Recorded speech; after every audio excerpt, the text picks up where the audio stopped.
Hello and welcome to Collector's Lot. I'm in Devon this week at this distinctive barn built by its owners only a decade ago. It's as rustic looking on the outside as it is on the inside, with lots of green oak and Douglas fir throughout the rooms. Today, a collector who only sees things in black and white. He's mad about Guinness. And Dame Hilda Brackett goes back to her salad days with a collection of leafy Carlton ware. First, though, David Stafford limbers up his lips to meet a young musician and his famous hero, who both have a hankering for harmonicas. How did it all start, Steve? Harmonica collecting? I suppose when I first started singing on stage about the age of 16, I got so jealous of the guitarist going and doing solos, so I thought, oh, I want to do. So I followed the traditional path of lead singers, of picking up a portable instrument that you could pull out for the occasional solo.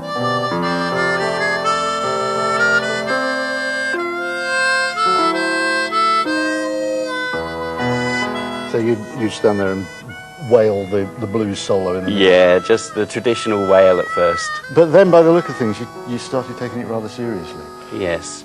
I've always been fascinated about the different models that they have with harmonicas. With the diatonic model, which was the first model invented, right the way to the chromatic, which is a relatively modern instrument with a button on the side.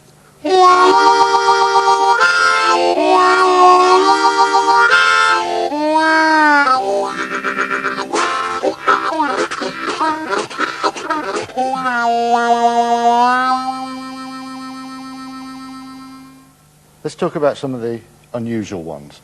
There's one here which looks like a sort of carousel that you'd get somewhere. Actually, it looks like one of those date stamp things. Yeah, it's quite an amazing instrument. Why? How many are there? 6? Yes, there's 6. This is called a sextet. And made by Hohner, mainly. This is actually, I believe, a copy of a Hohner made in East Germany. I bought this in Berlin by the Brandenburg Gate, and, well, it's quite a special harmonica. Yeah. There's a very pretty gold one there. Yes, this is the Marine Band, which is the most popular harmonica probably in the world. Yeah. This is the 100-year anniversary model, and this is really your classic blues and folk harmonica, allowing you the pitch bends. Very airtight, and probably the most sold harmonica in the world. There's a very, very tiny one there. Tell us about that one. Well, this is one of the smallest harmonicas in the world. This one is 1 full octave.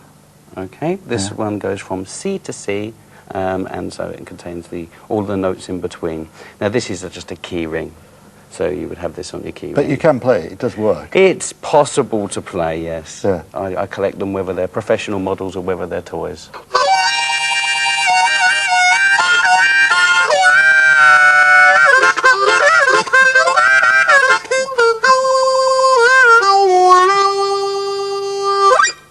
So who are the great names in harmonica playing? Well, if you're talking about blues, then I'd say Sonny Boy Williamson, Little Walter, or Sonny Terry. If we're going through folk, then Bob Dylan and Van Morrison are very popular. Jazz, there's some greats in jazz, Toots Thielemans and Stevie Wonder very much. But the all-round great really has to be Larry Adler.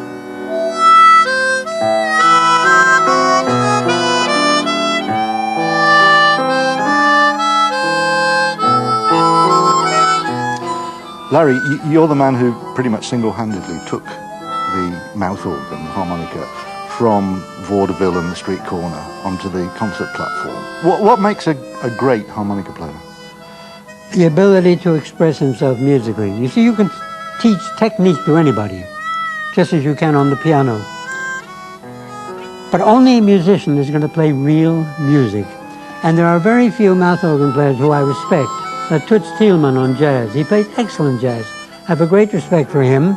You might be surprised if I tell you Stevie Wonder. He's got his own style. And that to me is the essence, that a musician should have his signature on what he plays, and those two musicians have it. Steve is doing a degree in the harmonica. I have tremendous respect for him. Why didn't I think of that? I think he's done something that I should have thought of long ago, and I admire him, and I'm rather ashamed of myself. You could have been the first professor of harmonica at Harvard. Yep. Professor Adler, I rather like that.